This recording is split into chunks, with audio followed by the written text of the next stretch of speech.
Kami dari kelompok 4 ingin mempresentasikan hasil kerja kelompok kami, yaitu analisis faktor lingkungan plankton di Pulau Jawa. Next, perkenalkan, nama saya Dinara Mawanti dengan akhiran NIM 12.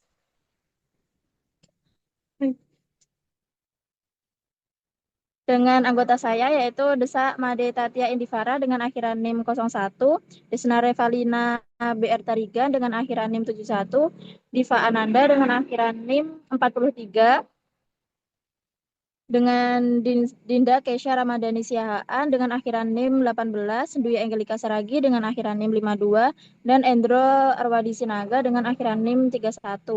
Next, yaitu Laut Jawa adalah perairan yang berada di antara Pulau Jawa, Kalimantan, Madura, dan Kepulauan Karimun Jawa. Laut ini menerima tekanan ekologis akibat aktivitas manusia seperti penangkapan ikan berlebihan, limbah domestik, dan sedimentasi. Studi kualitas perairan diperlukan untuk memahami kondisi ekologis dan menentukan strategi pengelolaan. Selanjutnya itu gambaran umum, lokasi dan karakteristik umum. Laut dangkal di antara Pulau Jawa, Kalimantan, dan Sumatera bagian selatan. Kedalaman rata-rata kurang lebih 40 meter.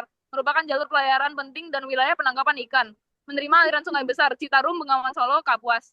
Banyak muara sungai, membawa limbah industri, pertanian, dan rumah tangga. Masalah utama perairan yaitu kekeruhan meningkat, ledakan alga atau algal bloom, penurunan populasi ikan, pencemaran logam berat dan mikroplastik, dan menurut KLHK tahun 2023, lebih dari 60% pesisir laut Jawa tergolong tercemar sedang sampai berat, terutama akibat eutrofikasi dan aktivitas manusia di wilayah pesisir.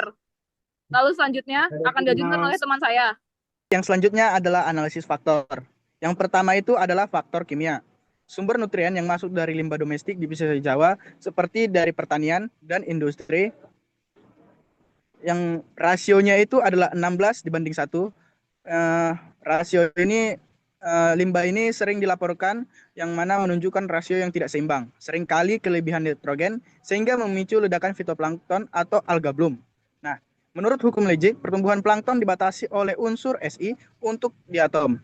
Jika Si rendah, fitoplankton non-diatom seperti Dinoflagellata mendominasi dan berpotensi memicu bloom berbahaya. Selanjutnya adalah faktor fisika. Yang pertama itu cahaya. Cahayanya kekeruhan tinggi mengurangi penetrasi cahaya. Yang kedua suhu, rata-rata 28-30 derajat Celcius dan cukup tinggi sehingga mempercepat metabolisme organisme dan pertumbuhan alga. Yang ketiga ada arus. Arusnya dipengaruhi oleh monsun, arus musiman membawa sedimen dan nutrien. Yang keempat stratifikasi. Stratifikasinya umumnya lemah karena perairan dangkal, tetapi pada musim kemarau bisa terjadi stratifikasi ringan. Yang terakhir ada keguruhan. Keguruhannya tinggi akibat sedimen dan aktivitas pelayaran. C. Faktor biologi. Jenis plankton dominan. Diatom masih dominan, tetapi Dinoflagellata meningkat pada daerah tercemar. Peran zooplankton, jumlah fitoplankton karena tekanan penangkapan ikan kecil yang menjadi predator zooplankton. Kontrol tip down. Penurunan populasi ikan pemakan plankton mengganggu keseimbangan sehingga fitoplankton tumbuh Selanjutnya kita masuk ke kesimpulan.